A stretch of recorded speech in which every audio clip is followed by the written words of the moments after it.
I'm Priyanka Raman. Welcome to my podcast, Art Matters, where I talk to artists to understand what drives them to create. Together, we shed light on this incredible ability to create that we all share as human beings. Through these dialogues, I reflect on my 30-year-old relationship with art and how it continues to shape my life. I've always enjoyed the creative and artistic journey and the preparation that it takes to share any creative output, and this one is no different. In a rapidly changing world of AI and sentient bots, art continues to inspire and give us hope. It teaches us empathy and kindness, draw us closer as fellow humans, and make us realize how powerful this human connection is. Art cannot be separated from human existence and is so deep-rooted to who we are, what we do, and how we do what we do. Join me as we embrace this transformative power of art, because in our world, art matters.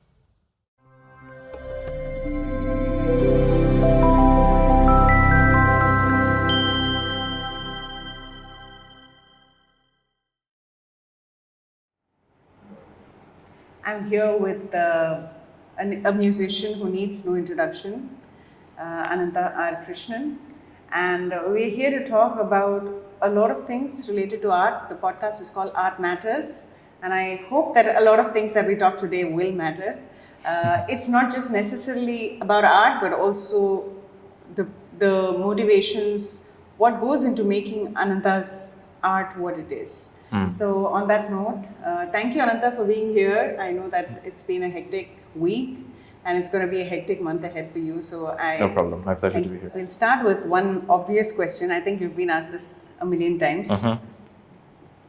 Do you have the Palakkad prefix to your name? Palgat? No, not yet. And why? Did you ever have it at some point of time and decide not to have there's so many iterations of my name that has been, We don't want to know the Starbucks iteration. I first want to know the actual iterations. Yeah, the Starbucks ones were equally, valid in some sense. It's just that I didn't get a coffee. I had to go play a concert. But everything from Samantha to Amanda to Andand to Anada, which is like orphan. So Anada also means lack of nada. Yeah, Thankfully, no one introduced me that in the vote of thanks after the concert. But, maybe there's an opportunity for that too. So Palgad, I think, was once done where they wrote, this was even more amazing once. I don't think it was with the Palgad.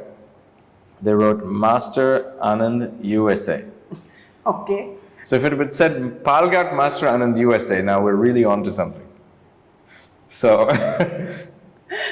I have a feeling like the Palgad thing, there was used once, I think it said Palgad Anand Krishnan. Okay. Which is a mess of everything actually. Okay. So yeah, I think I'm better off without it for now. So the name is as such quite confusing, is that why? Yeah. Or is still, it see, the thing is, in my dad's side, it's Anantha Krishnan, Anantha Raman. And there's this tradition of your grandfathers being named as the grandson or something like that. Oh, okay. So Appa's father was Anantha Raman, so I was Anantha Raman. Okay. So I was... You're Anantha Raman? Yeah, that's what R stands for, Anantha R Krishnan, right? Oh. But then when we moved to the US, they were quite confused because they have a last name concept. Yeah. So Appa was Anantha Krishnan, I was Anantha Raman. They were like, who's your dad? And so we were like, his Krishnan, but I'm Raman. So then there was this thing where they were like, okay, let's take Anantha Raman and then add Krishnan to it. So it became Anantha Raman Krishnan, which sounds weird. No one wants to be called Anantha Raman Krishnan. But then if I say Anantha R Krishnan, everybody's confused because the middle initial is like, why? Why do you need that? Oh. So all of this has happened actually. Why didn't you switch to Anantha Raman, like Palgad Anantha Raman, when you came back? It's a good question. Now is the time. Tomorrow. Well, the passport and Aadhaars were already made. Yeah. So everything else says Anantha Raman Krishnan. Oh. Yeah. But you never introduce yourself. You introduce yourself as Anantha Krishnan. Anantha R Krishnan. Anantha R. Yeah, I make it a point to just be annoying with the middle initial. Do people actually ask you what R stands for? Yeah. They go, R yaar. And you give them this whole history. Well, I know. I just said, I don't know. Let me know when you know. So yeah, there's there's even once I think Amma brother has it. There was once a check made out to me in a place where I played, and it said payable to Mridangam. So payable to Mridangam. Yeah, they didn't even know who is. But here's what I was thinking, that's right? such a humbling experience. It is. I love those things. That's actually what's worth talking about. Because, who wants to say, I went to this thing and everything was perfect? Like, no one cares. This is more fun. So there was a check. It was like some sabah or whatever, many years ago. They were also, to be honest, they probably thought, we don't know who this guy is. Some kid from the US, he's coming, he's 12-year-old.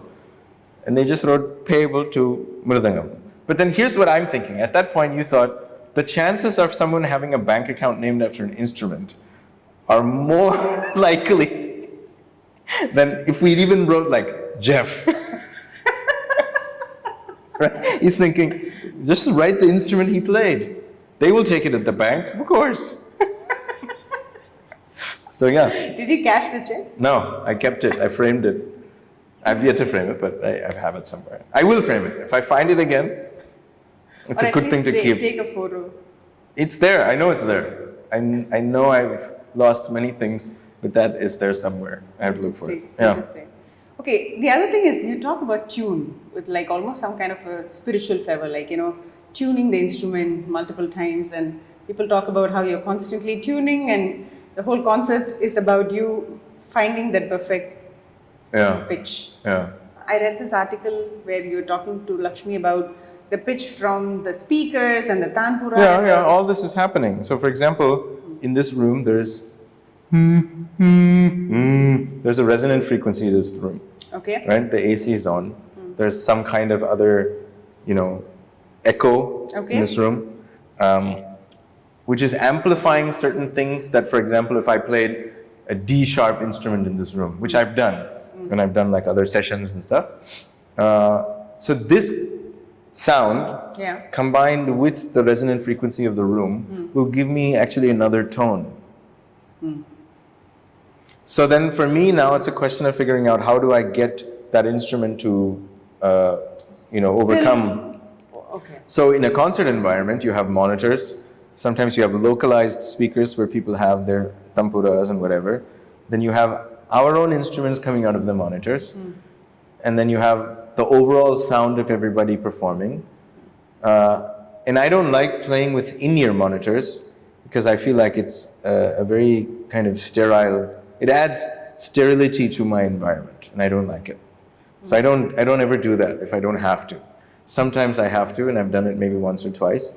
But for the most part, I'm hearing to a sort of combination of multiple acoustic sources. But what the audience might hear might not necessarily be what you hear. More often than not, what they're hearing is different than my experience, yes. So you're tuning to your experience. Yeah. So on some level, what I'm tuning to is my ability to gauge what is the kind of greatest common factor of where everything fits together. So it's like you're kind of averaging out in some sense? Leveraging might be better than averaging. Because I don't know if the average is the same. It changes in a concert. So it probably even changes from where you are seated. Like I was telling you where I was seated to where I could have potentially sat would have changed how my experience was. Totally true. But all of that I can't be responsible for. So on some level we trust the person who's doing the sound. Yeah, and it's a nicer way to go forward than to try to tell him how to do his job, because he's not telling me what to play. And that took a lot of time for me to get to that maturity, because constantly I'd end up souring a relationship with somebody who's actually his audience is 400, 500 people, right? He's working that room. And then I'm sitting there, and technically my audience is just a very kind of, closed off environment. That being said, over time, you still know how you want to be heard in the hall. So do you have like a conversation with the sound person? Yeah. Nowadays, most of the people who do the sound, they kind of, they know this is how I like it, and they also like it that way. And so, it takes a certain amount of time for the word to get out, and then it also takes a certain amount of time for that trust to be built. And so now it's a little bit easier. But even then, like for example, you said in Dubai where you were sitting, it was a little sharp. So that's still something that I take as, feedback to, it's pardon the pun. But it's part of the experience as well. Like, yeah. I mean, not being sterile and like not being perfect sound. Yeah, like I think these imperfections I'm comfortable with. I don't want a situation where everyone said it was great everywhere. Someone like should everybody be like, wearing headphones and having the same sound experience. Because then they're not listening to each other. Like on some levels, the experience of music in a public setting or a live gathering is not only us listening to something, is us also kind of listening to each other in that environment. I think that's... So that actually brings me to a question about what is a concert experience like to you?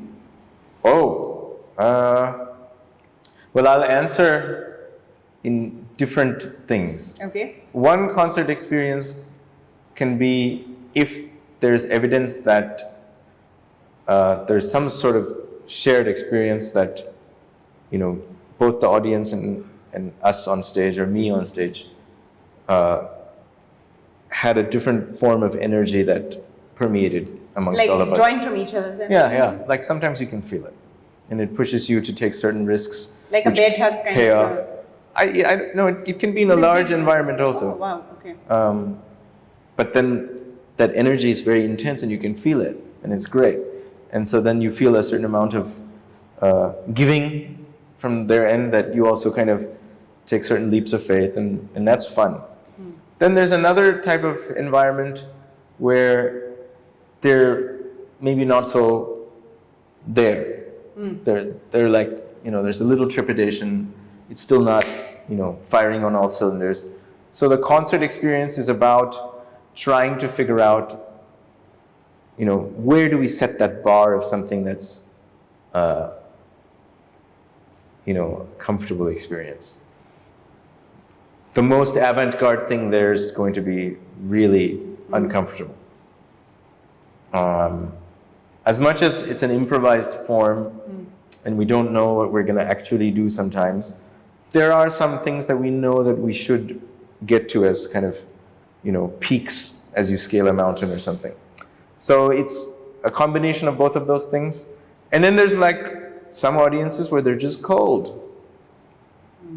So all of those are concert experiences. But cold, do you mean like non-reactive cold, or like they're enjoying it but you just don't feel it? Yeah, I don't know. Maybe I can never say if they really enjoyed it. Why? Because I don't know. They're not making eye contact. They're not there. There's different types of enjoyment, right? For somebody, exhilaration is one type of enjoyment. So in a concert, exhilaration happens. For somebody else, a sort of very deep, sedative, meditative thing is what they like. And that also happens in a concert. So all of those things are part of a concert. What is the lasting impression that someone goes home with is kind of what, maybe is that memory of that enjoyment. I don't know what that is always. Right? Like the concert that, we were involved in, we both agreed that one piece was not so nice. Yeah. Right? But if that's your lasting impression, I can't blame you for it.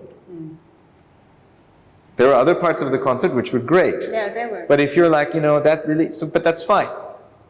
We have to let that. Well, that's kind of like an LS Sapade, right? Like you'll have like 20 different things and there's probably one item that you don't like. Yeah. Or that's subpar. Yeah.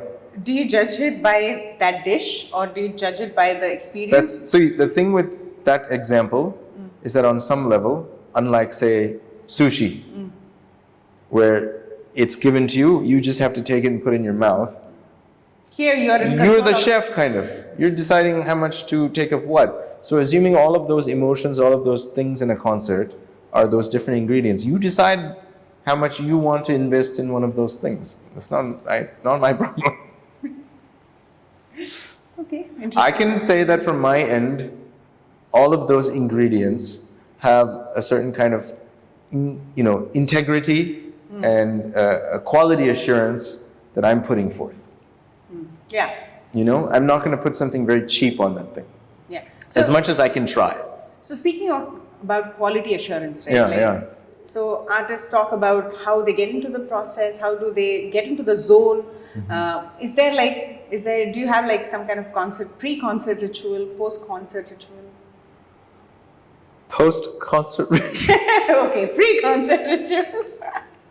Post-concert ritual, most of the time, I want to just have like a good shower because I just feel Right. so exhausted, and most of the time the clothing is just like, needing dry cleaning.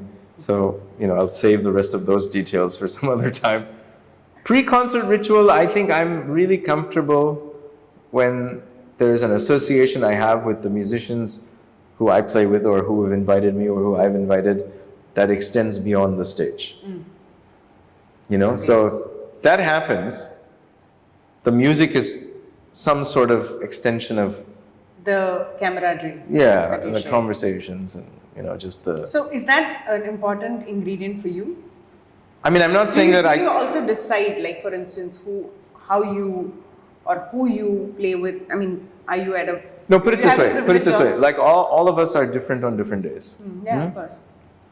And if I play with somebody that I've never played for the first time, or I'm playing with them for the first time, or they've invited me to play, and on that particular day, I just want to, sit silently before the concert, I would assume that they would be okay to grant me the benefit of that meditative silence, rather than thinking, oh, this guy seems so standoffish.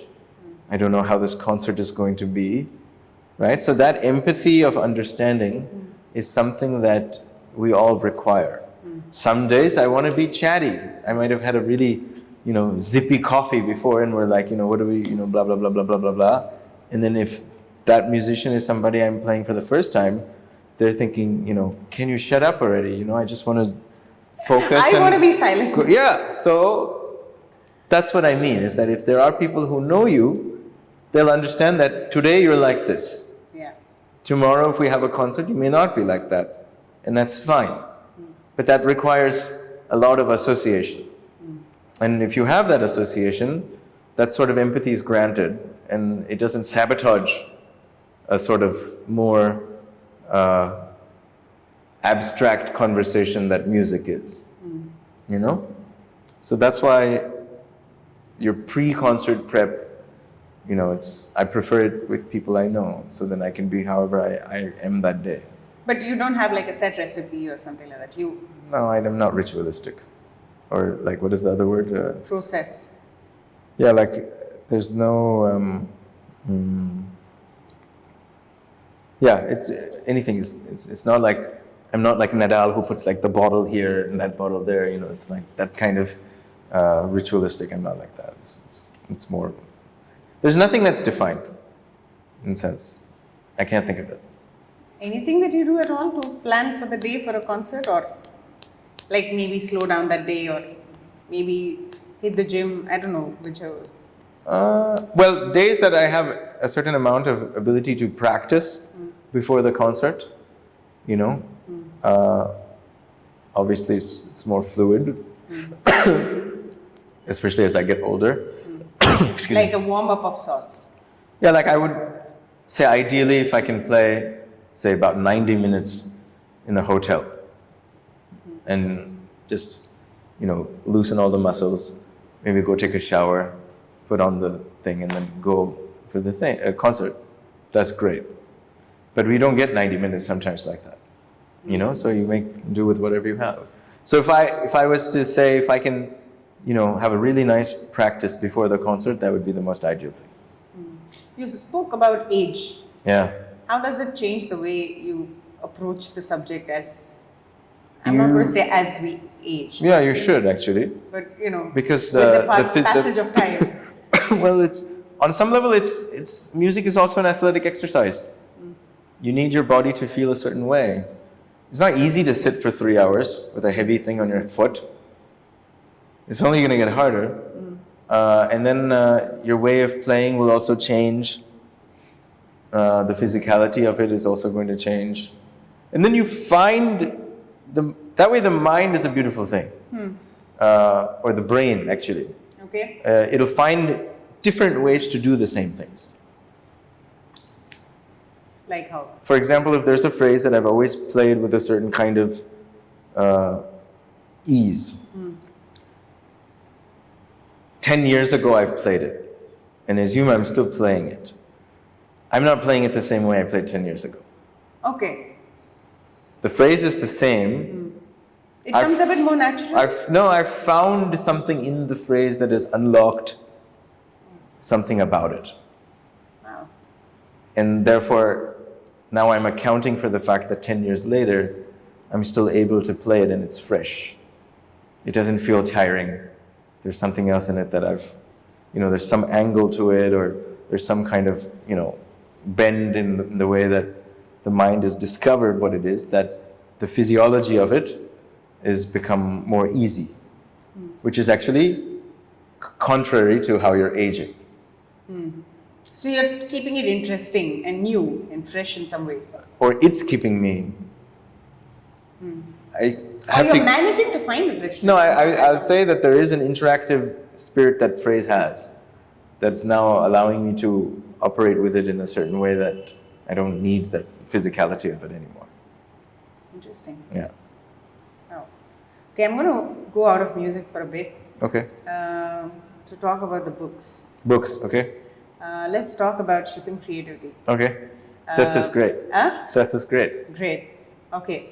But how did you read the book? There are various ways people mention that they read it in parts, they read it randomly. Have you read it once? Have you read it multiple times? With that particular book, And how did you actually get to the book? Through the blog or? No, I never knew about his blog actually. Okay. And now I always read it every day. COVID was great in that sense. That's when I started looking at other ways to, keep myself engaged. So, how do you become creative when there's no avenue to release it? Right? Forget the podcast concerts or the Zoom concerts. Yeah, all that stuff. Yeah. That's Live that's still a very small portion of the COVID experience. In that sense, I wanted to know, okay, this goes on for some amount of time. What's going to happen after? Where am I going to be? How do I engage with this thing? So that's when I also did this 21-day practice session. That was the first time that we all thought COVID was going to be 21 days. Okay. How naive, but how good. Yeah, how naive, right? But I used that time nicely because I was I'm just going to sit and work on what I think I know, and then that was the first time everybody there's such a malaise going through everyone. And in my own arrogance, I thought, here's something that I'll share. Maybe it'll make you happy. And some people were genuine, it was great. And some people were like, whatever, man, who cares? There's COVID going on. Who cares about your practice? And that was also okay. So 21 days I sat and just played and I recorded some portions and I said, this is what we're doing. But then that ended. And then it was another 2 years after that. So, part of what we do is a sort of mechanical maintenance. Yeah. But then there's this other side where you have to think of new stuff. How do you think of new stuff? Yeah. Does it just come to you randomly? So most of the time before that, it was because situationally you were placed in those environments. Right. Where someone was performing with you or you had to go do a project. Or you're talking to people and... Yeah, something. Here it was all just like a standstill. So I actually just, was looking up what do you do? How's creative work? And then I read a few things. There was this one thing where they were talking about writer's block, and they were saying like, or I guess it was from a bunch of people who were, Seth had this thing called Akimbo, which is like an MBA thing. It's like an alternative MBA. Okay. And one of the cool things about what he does is that he looks at it as a very mundane thing. Writer's block is something that he believes doesn't exist. And there are other people who actually subscribe by this. And then there's this whole other set of people who think that writer block is something. Okay. Right? So I thought actually I had during COVID a sort of creative block. You did? I thought I did. Okay. But then I realized that it's because I was waiting for some 100% incredible idea that to would come to tell me that I didn't have it. Whereas small incremental kind of Kaizen Japanese ways of saying, are you 1% better every day, Atomic is habits. a creative sort of thing. So all of these things together, I found some answers in Seth's book where he said, you don't have like lunch block. You don't say like, I'm incapable of going to eat lunch today. So why can't you think of writing or creativity pursuit, yeah. as something where you just do it? You sit there with a pen and a paper, or you sit there with your instrument, and you just say, okay, let's just see what we have. And so when you make that sort of commitment with the intuitive sense of what's going to happen with the sort of, perfunctory, just physical sense of us doing it, something always comes. And that was really good. And so then I was able to say, this can go along as long as it needs to as COVID. I'm going to make sure that every day there's something that I can do to, just keep, it's like that Pac-Man apple, so you just keep going. So that was it. Interesting. And how was COVID for you? Like, well, we had a son. My wife, Charu, and I, we had a son. He was born in 2020. So you were busy. So that was really fun. He's, You got to spend all the time with him. Yeah, and that was, the best way to probably make me understand what parenting means.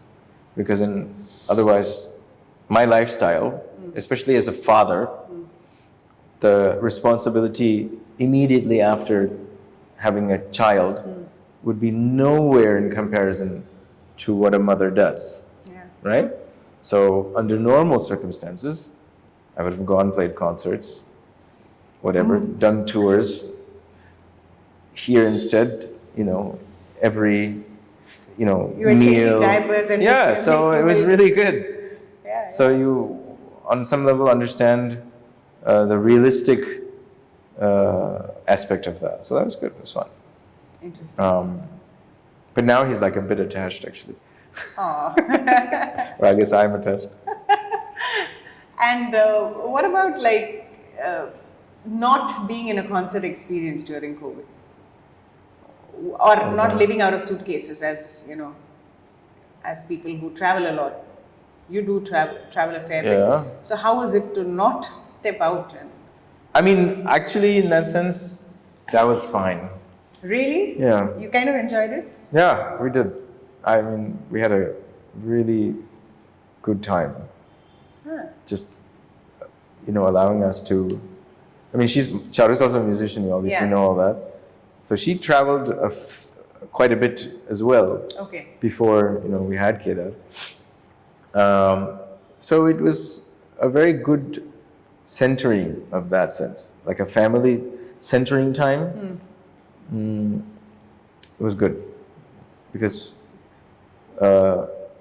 everything was done with a certain sense of awareness. Intentionality? Yeah, maybe. Versus taking something for granted. So if you're away, you just assume everything's going to be fine. Like not a kind of a cruise control autopilot kind of. I mean, see, there's nothing normal about COVID. Yeah, of course. Right? So me trying to say it was great, it was calm, was actually a sort of a recoil to how crazy everything was elsewhere. So inside of our home, inside of the comforts that we had, it was fabulous. But in perspective of what else was happening, it was, can't say everything was fine. going out to get some, grocery or something was a huge ordeal, right? You had to come sanitize everything, do all this. So all that Felt was like living really in weird. Black Mirror or something, Yeah, it was like some kind of a dystopian So that's what I'm TV saying. show. So I am like catching myself, people seeing this, being like, what a jerk, he's saying COVID is great or something. No, that's not what I'm trying to say. But inside of that bubble, as a father, as a husband, as a, that environment, unit, it was fun. We were constantly just in each other's faces, and we happened to enjoy that as opposed to like getting frustrated. Sometimes we were. I mean, probably Charu will say at that time you were annoying to be around. Never been around a person so much. I'll save that part for her. But I think in retrospect, it cemented some things which was good. So that's fine. Nice. And what is the role of books in your life? Have you always read a lot, or? No, I would. In some parts, I've read intensely. Okay. And then in some parts, Which it's part always are we? been. Which phase are we in? Like college was a good time. Okay. Some parts of COVID was a good time. And now? Now I'm always so. There's a certain ADD that's crept in now because of just the way digital books are just so neatly chapterized. So I'm always reading and looking up something. It's not always in the form of like a very organized book, though. Those books that you asked me to tell you about were very full experiences of books.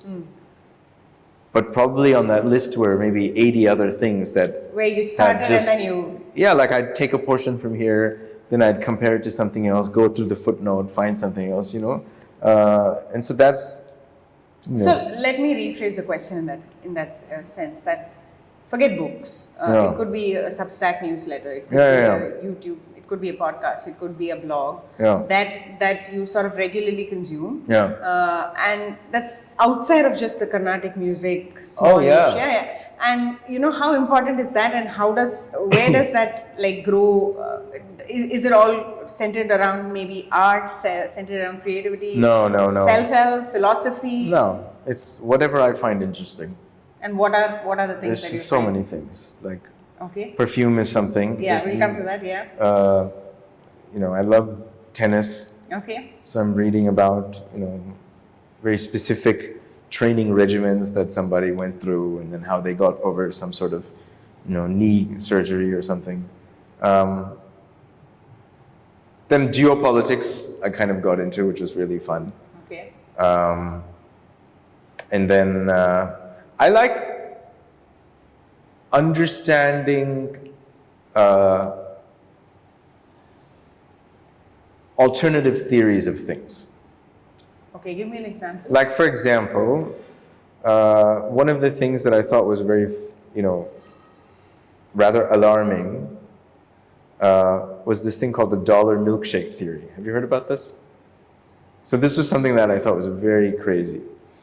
There was a portion in COVID where basically the Japanese yen was becoming so inflated, the government issued bonds against it to the dollar. Okay. Right, which is absurd, right? So there was a whole bunch of information that came out that said that, first, forget the fact that the US printed this amount of $1 billion, right? They're just like, by the way, we're doing this, right?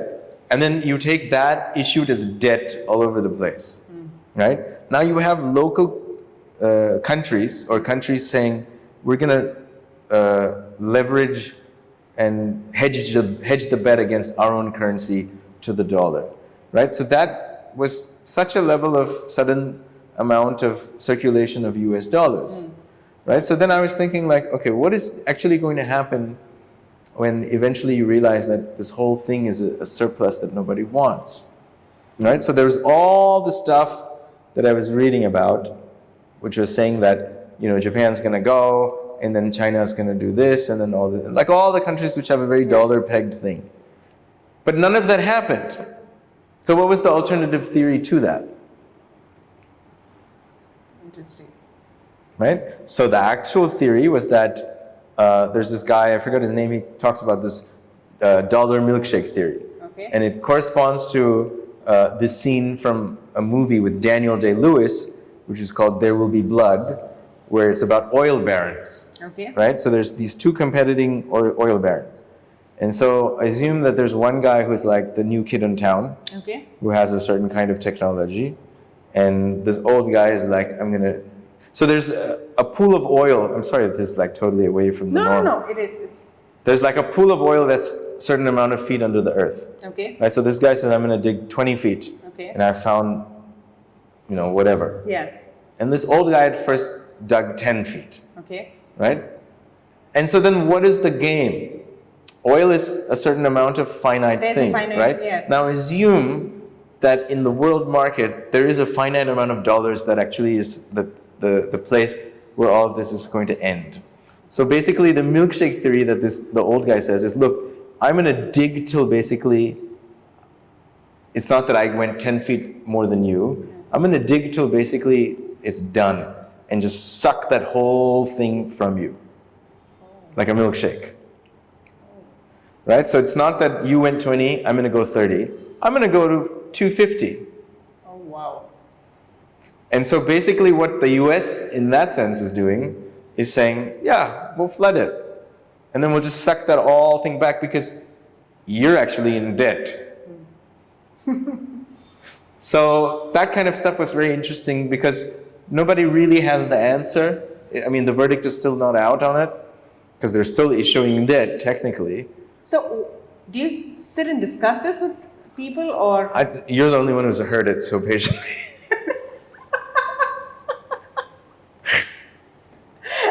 So I've been waiting 4 years to say this to somebody. Are these conversations happening in your head, or it's genuinely interesting.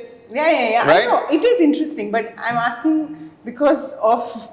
Well, I just read it. So for example, I read one whole section of somebody who's saying,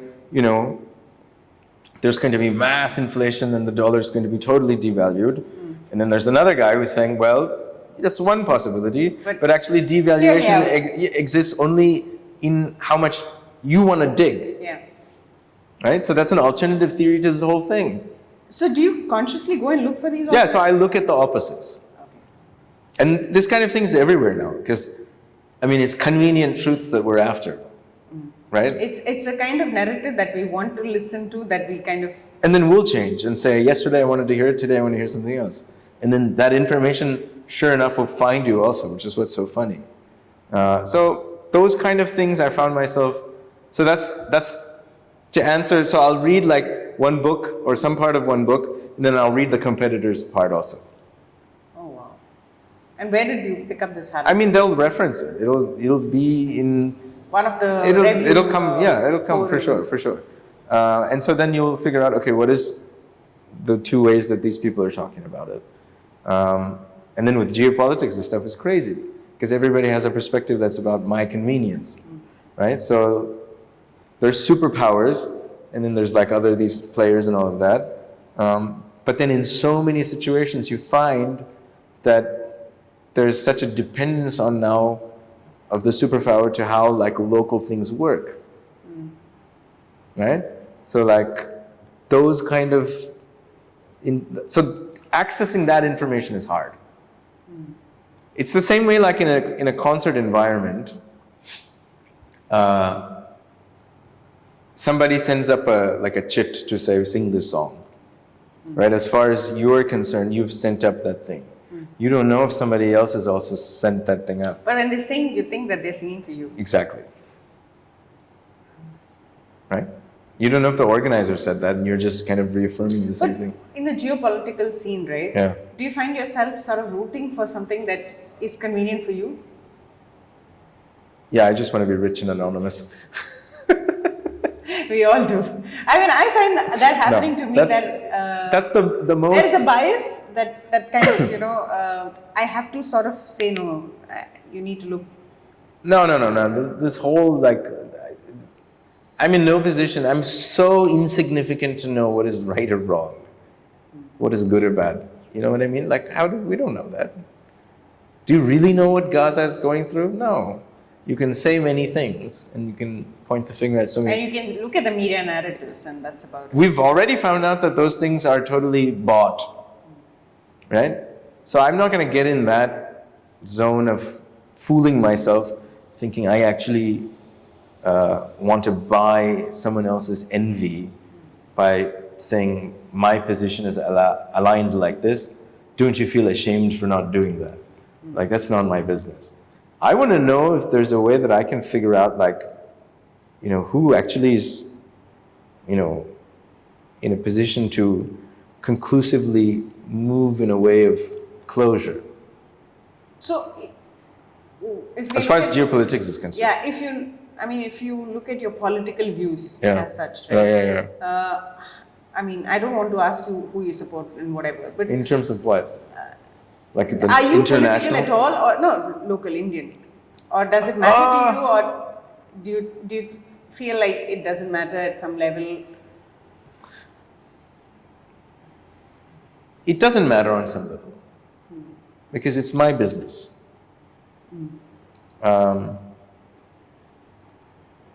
So to someone else, I'm comfortable with people saying, I don't agree with you, because I'm not here to convince you of anything, right? But at the same time, we all have certain sentiments that go beyond just what happens in the news. Yeah, of course. Right? So it's very abnormal for us to understand that the moment we choose to be vulnerable to expose those sentiments, that someone else is going to be right on point to know, yeah, I get you, man, but I don't agree with you. That never happens. It's very rare. If it does, that's great. That's called friendship. But most of the time, it's somebody who's threatened by the information that you have, or some sort of, motivations that they think you have against them, So I don't really there's funny stuff to talk about. I like those things. But am I politically inclined? See, there are things that outside of even the national narrative of whatever is happening. Like, I think this semiconductor race for the country that gets to have either the least dependence on semiconductors, by way of saying we know how to make our own the fastest and the cheapest, or an alternative way of saying we don't need these anymore. Right? Either you have this incredible agrarian revolt somewhere where they say, cell phone what? I'm sorry. Would you like the most tasty cabbage or whatever? And they're like, we don't need this anymore. Or the person who's like, we've conquered nature and made sure that it's going to be okay using semiconductors in a good way. That to me is the most important conversation in my mind. In your mind. And then I play the mridangam, which has nothing to do with any of these things. In that sense, what any of us do, I think what 99% of us do, 99% of the time. Yeah, because we know what 99% does. I'll give you that too. So, we don't know what impact it has really, right? we don't. How impactful. Yeah. Here's the good part is that we do such a good job of convincing ourselves that we know, and that we matter, and that we have things that I've offset 2 units of carbon today. What is your carbon footprint, by the way? Probably so high. I travel all the time in a giant airplane to go, Yeah, it must be an entertain someone for 2 hours and then fly all the way back. How do you justify this? I cannot. I can't. If someone is like, buddy, you've traveled on a very, very comfortable way of, flying across continents. You've stayed in a hotel. The air conditioning has been on. We've spent so much for this theater. And then, all these people have driven their cars to come see you. And then they ate their samosas and whatnot and threw that stuff out. And you played for 2.5, 3 hours. How do you justify? I actually don't have an answer. So, if that's really the way that, we have to have this conversation, then fine. But... Okay, there's always a but.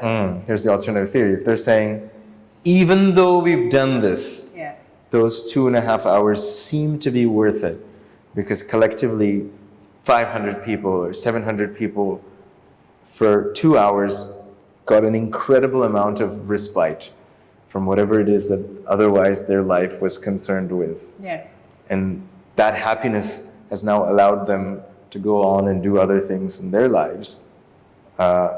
Maybe I might be able to take a few more flights. You know? So that's being superbly arrogant, I know. So on one hand, you know, we've just discussed that what you do is not always contribute. You don't have a small carbon footprint in that sense.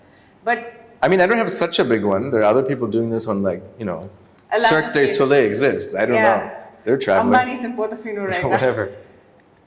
But yes, it's not, I mean, if someone asks me a really hardline question, it's going to be tough to justify it. But the world still needs art, right? Yeah. Like, do you realize that you have that kind of a responsibility in that sense? That do you think that? I mean, before the camera, when you said the world doesn't need Anantha Krishnan, but it needs art.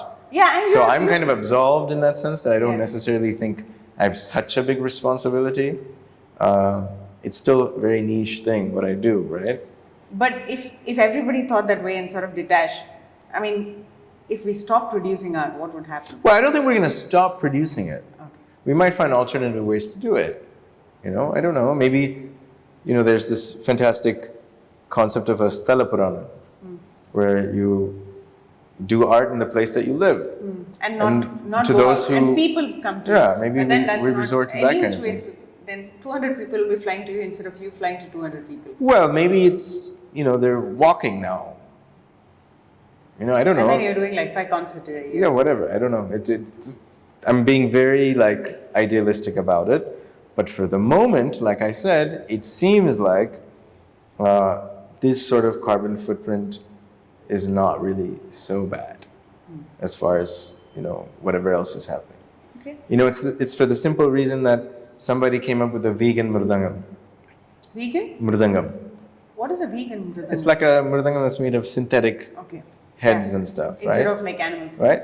So, great. But are you really going to stop, like, Louis Vuitton from making, you know, those bags that they make, or, you know, the city of Tuscany from having their, you know, hide business because you stopped making, what did you know what I mean? Yeah, I So know. sometimes I just want to, like, take someone's focus and just shift it around a bit and be like, look, I'm a musician. I don't really have that much to influence these global phenomenon that, you know, that's happening. Yeah, on some level, we're all tiny pollutants, yeah. But you totally play it if the sound is good.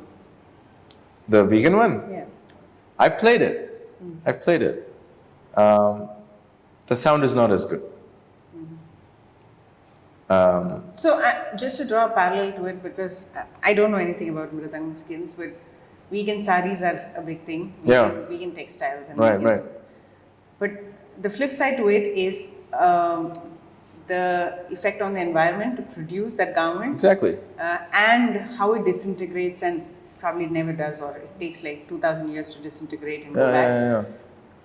What is the payoff? Like, probably everybody in an ideal world should wear cotton, which is probably eco-friendly and all of that, right? But that's... But then you would probably destroy that earth by overcultivation of it too, Yeah, right? so, and we're no longer wearing clothes to just stay clothed and stay warm, right? We're wearing it for vanity and whatever, right? So, and if you do stop silks after developing that industry for like 200 years, or 500 years, or 2,000 years, what's going to happen to all those families that are sort of, Right. you know? So, yeah, it's kind of like a... This is kind of like the alternative thing that we were talking about, because you have all of these sometimes funny positions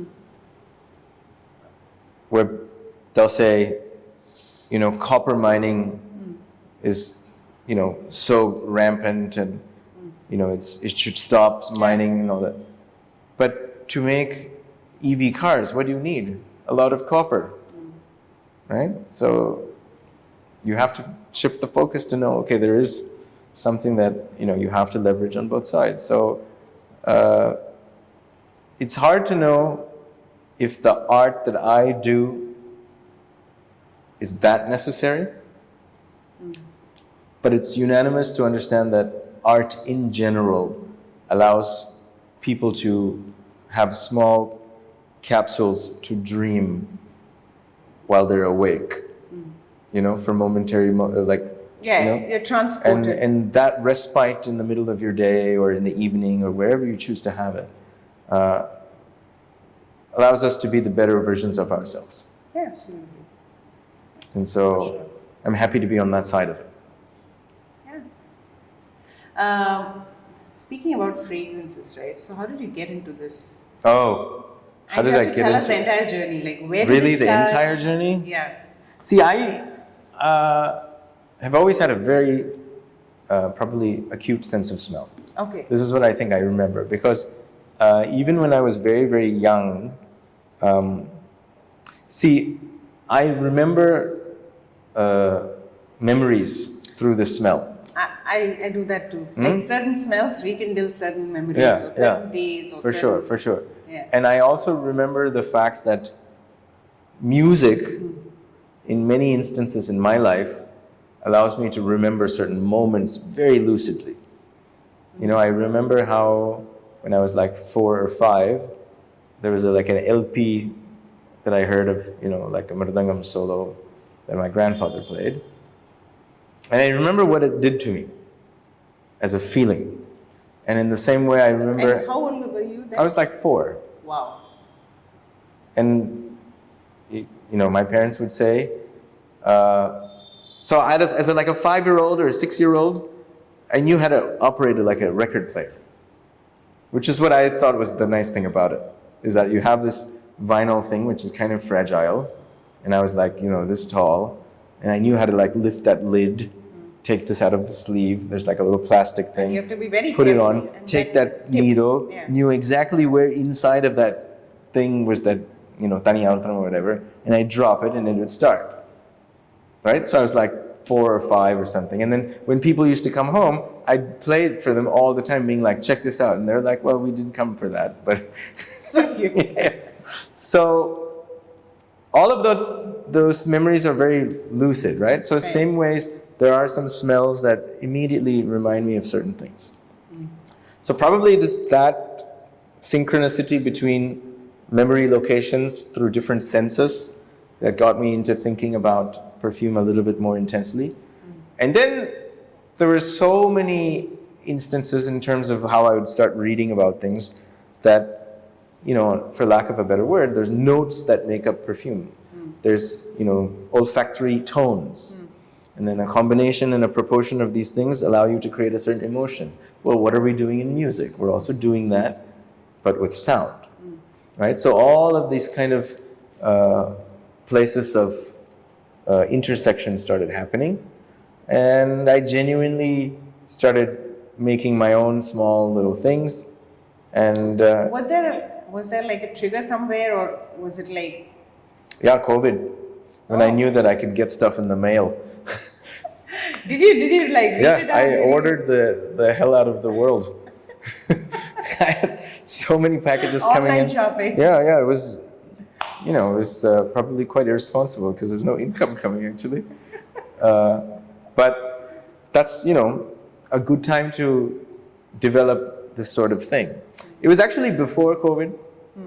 At kind of 2015 is when I kind of got into it. It all came from this one particular ingredient that had a very wonderful interaction with. Which is? Oud. Oud. Right? We never understood what oudbatti or agarbatti So that's interesting, means. right? Because where I stay right now, Dubai, oud is like the most used word every single... Yeah, they beat it to death now. Yeah. There's oud flavored everything, right? But till I read your interview where you actually said oudbatti and agarbatti, I did not make the connection at all. Yeah. And I was actually in a perfume museum a couple of weeks back. Okay. And I smelled the natural oud, the synthetic oud, and all of this, and I still didn't make the connection at all. Oh. No, but tell me more about oud. Well, so I was fascinated by the fact that the sophistication of the root structure of plants and trees, especially this Aguilera tree. Aguilera, agar, oud, agarbatti, all that stuff. And Assam is Yeah, and India is probably like a big... India is one of the oldest, most authentic producers of oud. So, how is oud made? It's a sort of self-medicine in the form of resin, a very thick, concentrated oil that the tree makes, tapping from the incredible root structures of its ecosystem. So if it needs, a certain type of, protein from some plant or a flower somewhere, like a marigold, somewhere, 2 kilometers away, it'll get it through the root structure. For, making the particular resin, which is a sort of antigen to fight a certain bacteria that starts to envelop the tree. So oud is made as a sort of medicine that the tree uses, that particular kind of tree, to fight bacteria. Wow. Isn't that crazy? Wow. And that smell carries all of this incredible root structure around its ecosystem. So when you have Vietnamese oud, or when you have Sri Lankan oud, they have a particular kind of scent profile because of the flora and fauna of those places. And then if you have Hindi oud, as it's called, from Assam or Mizoram or all of these places, that's a particular type of scent profile because of the root structures.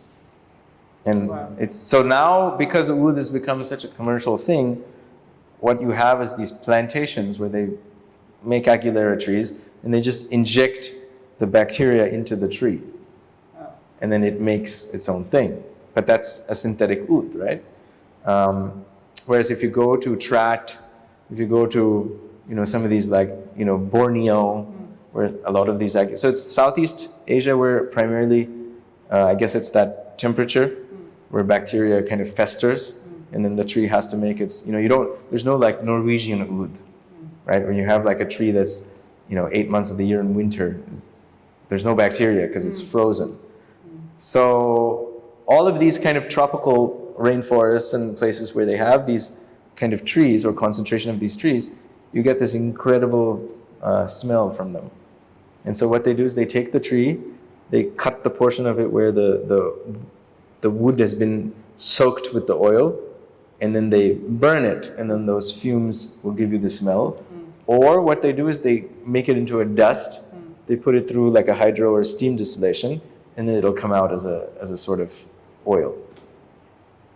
And you make your own perfumes? I don't make oud, but I buy oud and different ingredients. Mix. And, I'm sort of a very amateur at it. But I have a good understanding of balance, which probably comes from some musical acumen also. We know the proportion of what's good for something. And so, I've made some interesting combinations of things. Interesting. And you spoke about Luca Turin being one of your... Yeah, I feel like he's... I mean, is it because the sarcasm of his language is great. I don't know if you've read any of those things. Not really. Oh, it's so funny. He's a very humorous writer when he talks about, scent and what it does. But I look up to him because he's coming from a perspective of... Scientific, and it's a very emotional experience to read about how he, talks about certain ingredients, and so it's nice to know that there's such a narrative or such a depth of a narrative for something as, seemingly irrelevant as, say, iris, right? As an iris flower, but it's actually the butter of that orris plant, which is cultivated for that particular note. So when you think of iris as a note in perfume, you think of the flower, but it's actually like a buttery residue of the flower that's actually used. Wow. So he'll talk about all of these different kinds of ways of how we are superficial about thinking of things. But part of the charm of Luca Turin is his incredible skill with the pen. Interesting. Yeah. Talking about fragrance memory. What are like some... Oh, the fragrance memory of like the mridangam is a very strong one. The hide has a very particular smell Okay. at different stages of its creation. So if you give me samples of those smells, I'll know which stage of that mridangam process it's in. Wow. Yeah, for sure. So there's a stage where the person is fastening the hide. There's a stage where he's braiding it. There's a stage where it's drying. The wetness is gone. Then there's a stage where they put that black spot. Then there's a stage where, for example, in a concert, I've put some powder on my hands because there's friction and, there's moisture.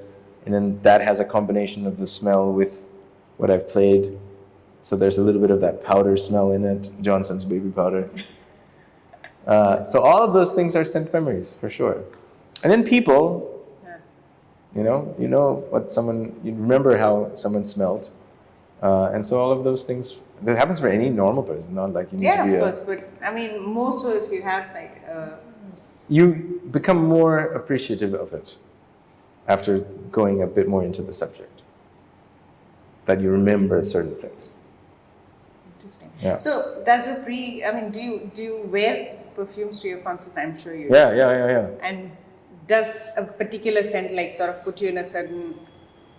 Well, so like, here's the thing. Do you have like a bunch of stuff which you say like... I never want to be superstitious. Okay. So I'll never do something more than, I catch myself doing it a certain way. So how do you decide what to wear? Oh, it's just totally arbitrary. Yeah. I mean, certain places, certain temperatures, certain environments make me avoid certain notes.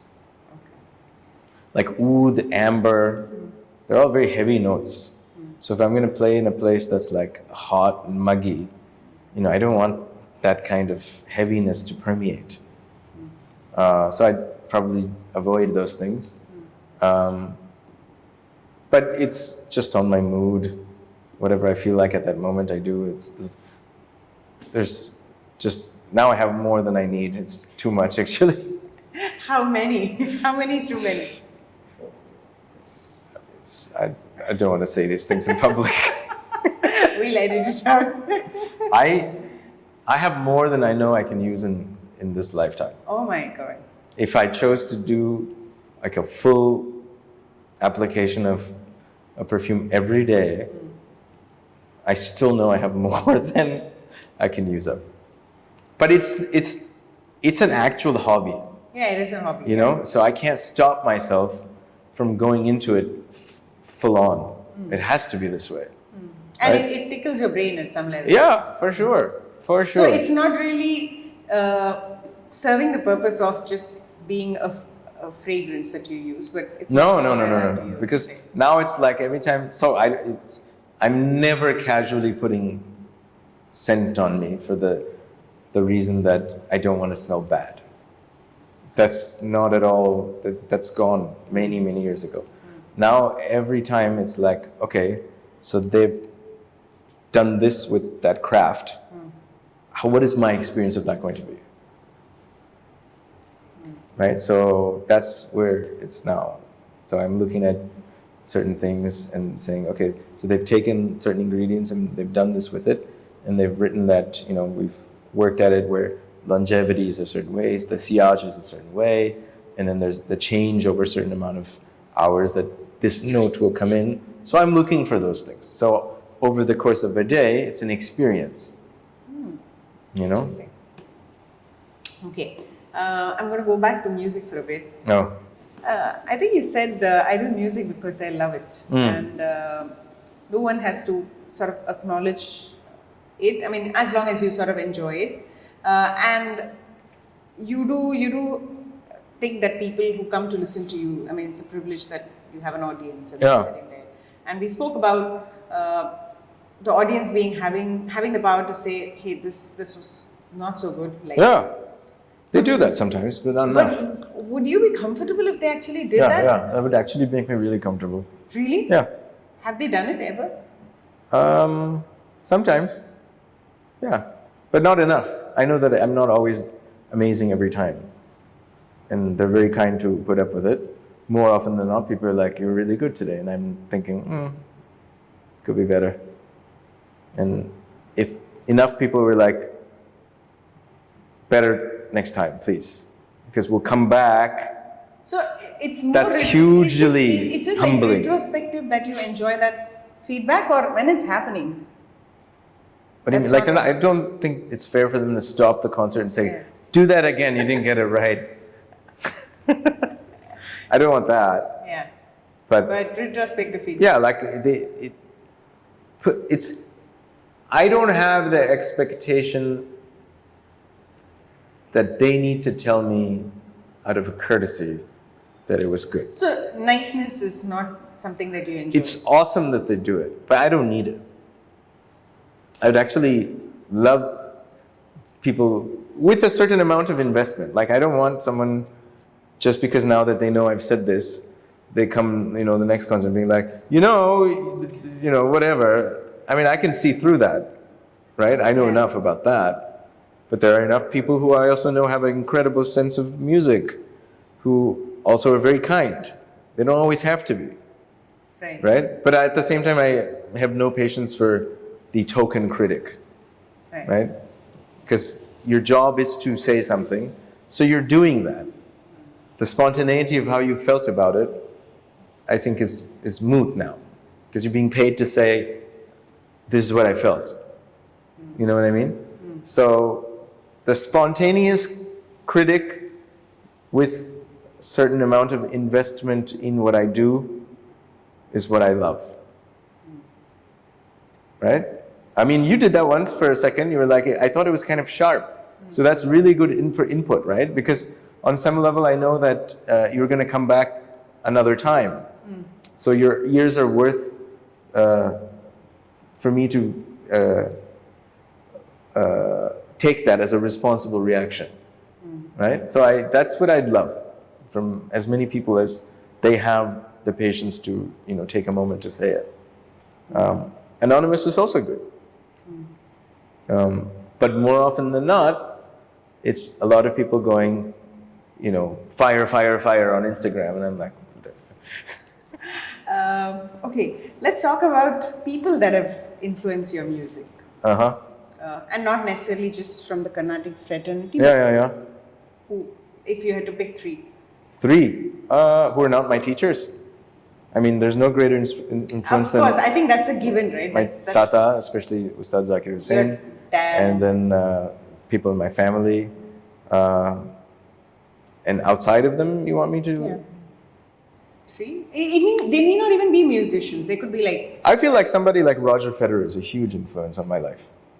And why? Because it's just... there's such a...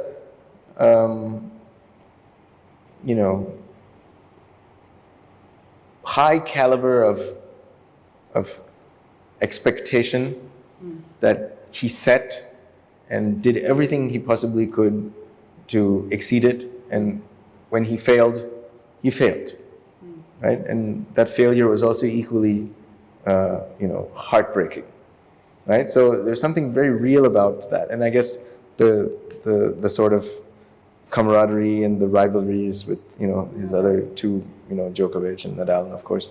So those kind of instances of people really just totally taking, before he came along, I don't know how much you know about tennis. Not much.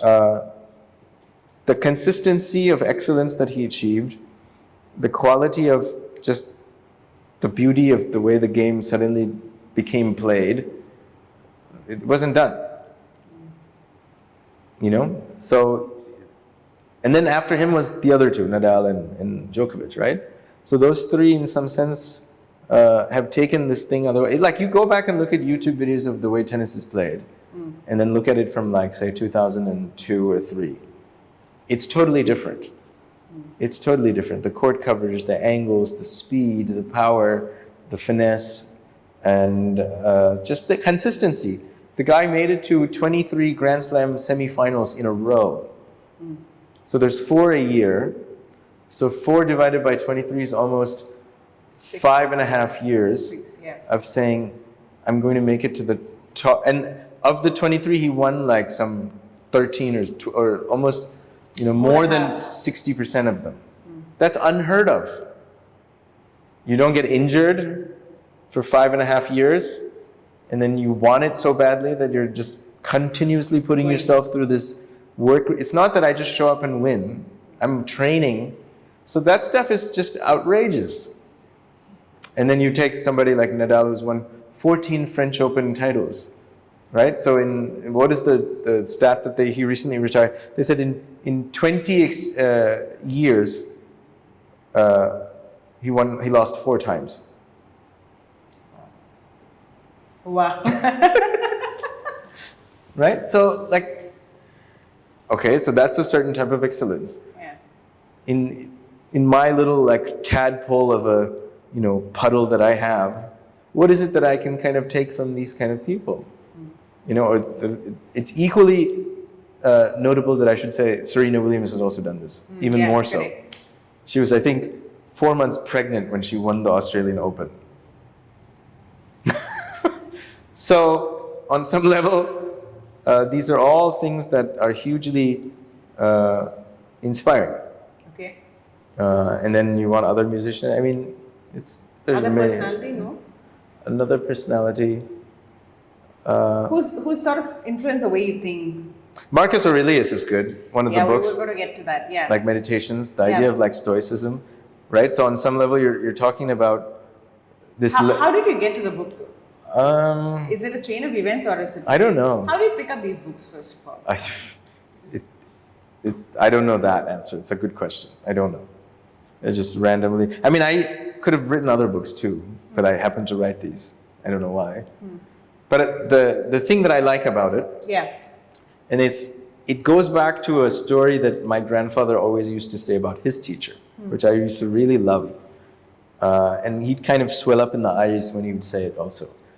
And the thing about Meditations by Marcus Aurelius is that all of the people around you, all of these achievements and all this stuff, it doesn't matter, right? It's all quite useless. It's the way he kind of presents it in the book. The only thing you do is you just doggedness, just go to the excellence that you can do in whatever you're deciding to do, right? And that's making anything from a fine pair of shoes to playing the best concert that you can on that particular day for the context of whatever you're doing, right? So whatever people say, as much as I'm saying I'd love people to come and say you weren't so good, there is a part of me that's just going to say, I'm just going to go on doing whatever I think is right. So the thing that Tata used to say about his teacher, Palgadmani, was that he was, in his day, like the, celebrated Mridangam player. And there was, I think, an event, I think it was the Rotary Club or somebody, he'd got like the Padma Bhushan, and then it was like a really big deal. And then they said, we're going to honor you when you come back to, your hometown, and then we'll give you a concert. And then all your musician friends are going to come, and it's just, and you think that for a person who's achieved everything, your co-brethren and sisters or whatever, celebrating you for having won that award is even more nice, right? And so Tata used to say, we all went, and then it was a concert of, I think, Sri K.V. Swami, and then on that particular day, Palgadmani played like even more just inspired and incredible, and it was just like everyone was just giving me goosebumps. Yeah, so everyone was like, oh my God, how is this happening, kind of thing. So a great bunch of these artists were like, we just need to go see him at his house after this because we just want to pay our respects. And so they're all like, planning, Nipo Vara Napo, and then they all go, and then it's like, say, an hour after the concert is done. And so they go to his house, they ring his bell. I think his wife answers his door, and she's like, no, what are you all here? And they're like, we came to see Master. And she's like, oh, it's after tungiyache. So he's just like, my job is done. Oh, it's tomorrow, time to sleep. And so Tata used to get visibly like so inspired that here was this man who knew, he just crushed it. But he wanted no part of that, gas of, voluminizing, your life or whatever. He's just like, yeah, he ate and slept. So as simple as it gets is like directly inverse to like as successful sometimes as you do in whatever you are. So, and you see that with some of these players too.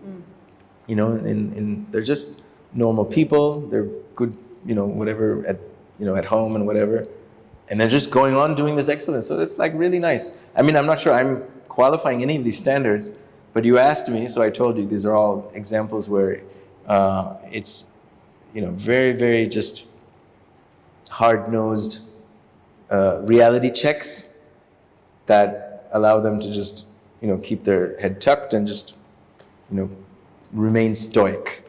You also spoke about you personally avoiding this dopamine fix, like Yeah. why? I don't want it. I know it's not good for me. Did you actually experience it at some point for you to say it's not? Yeah. It's inescapable. It's inescapable. And where did that point come where you? Not soon enough. But I'm glad it did.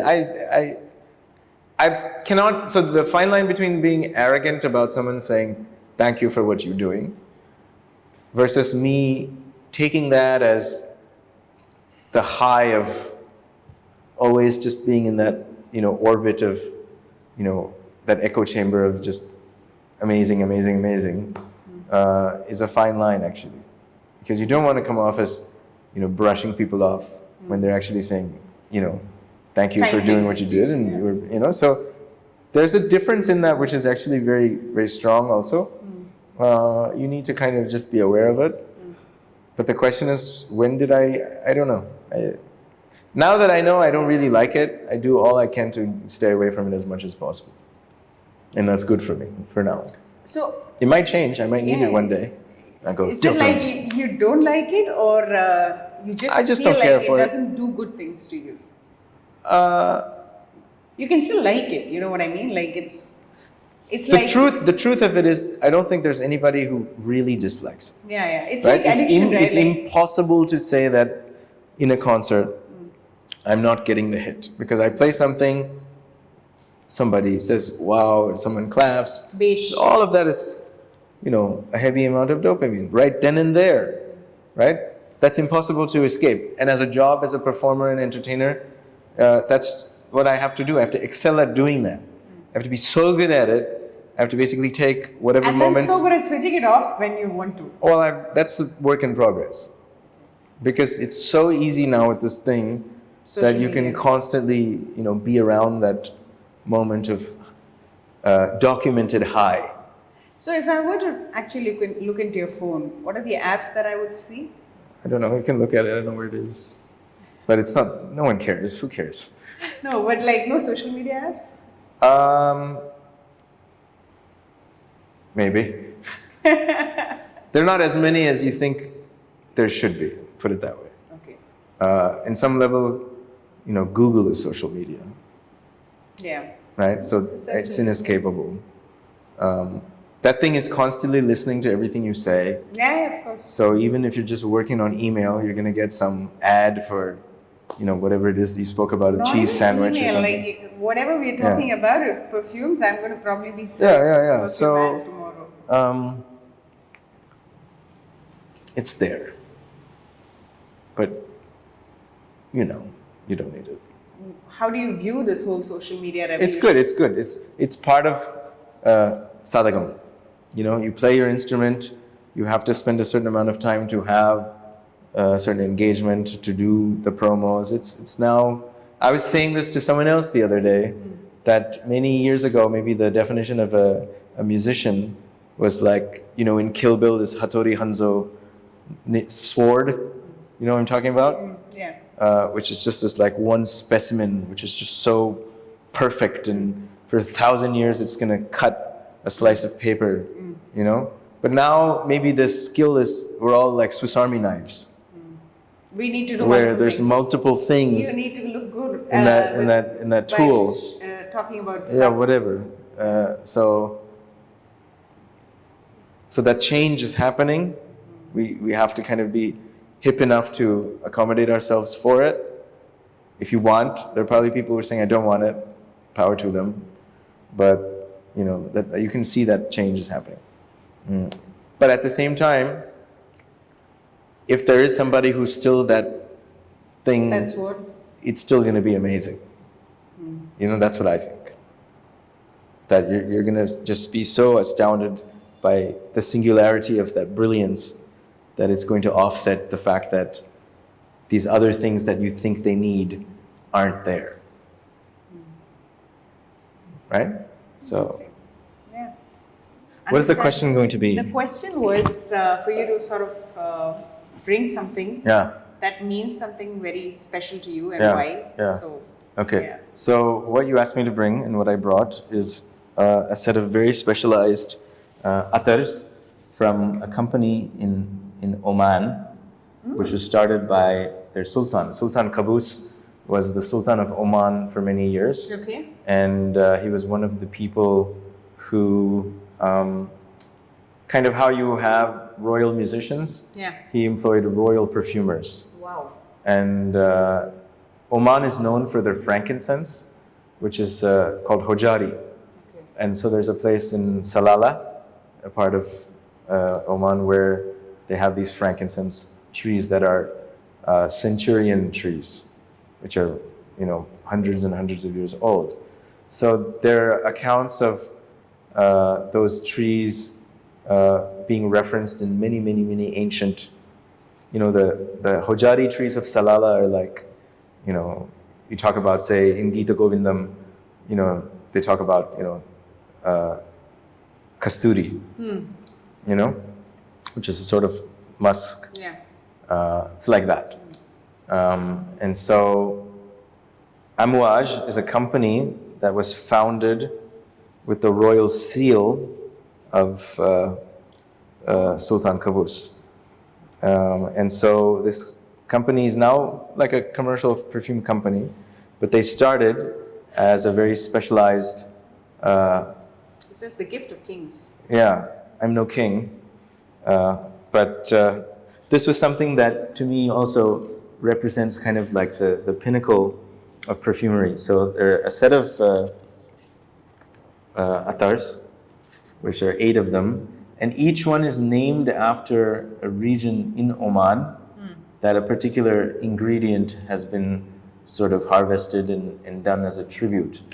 So, you know, the people can't smell these, but these are some of the most, what do you say, specialized and, you know, I don't want to say they're the most valuable. I mean, they are very expensive, but, you know, some value is different. Like some people I mean, you know, the aroma of coffee to somebody would be more valuable than the gift of kings, you know, like no one cares. But to me, I think they've achieved a certain type of pinnacle. Like I'm always into that like singular thing where like I told you, like you do it and then it's like, it can't be improved. Like this is it. The best version. Yeah, like, right? So, like that's what. Yeah, kind of that. So as far as like smells go, this set of 8 things to me, if you're like, you know, you can't have food, no Wi-Fi, maybe we'll give you a mridangam and these 8 atars, I'm like, good. Oh my God, wow. Yeah, like I'm good to go. You know, maybe, you know, my family might not be too pleased about that. But that's what this is. So I thought maybe you can kind of have a look at them and make our audience jealous by saying they smell really nice. Interesting. What I really like about you is that you're so much more than your music. Oh, well, thank you. And I think, I don't know if you consciously sort of do that, like to yourself, to sort of push yourself to other arenas, or it's just that you're a more well-rounded personality, or... well, thank you. I love that about you, and it's very kind. Something new that I found out today. Interesting. Perfume of the Kings. Perfume of the Kings. Lovely. All right. Okay, on that note, Anantha, thank you for doing this. I know that you have a super hectic tour ahead. Oh, sorry. And we happy managed to do this. some time to do it too. Yeah, so thank you so much for being here today.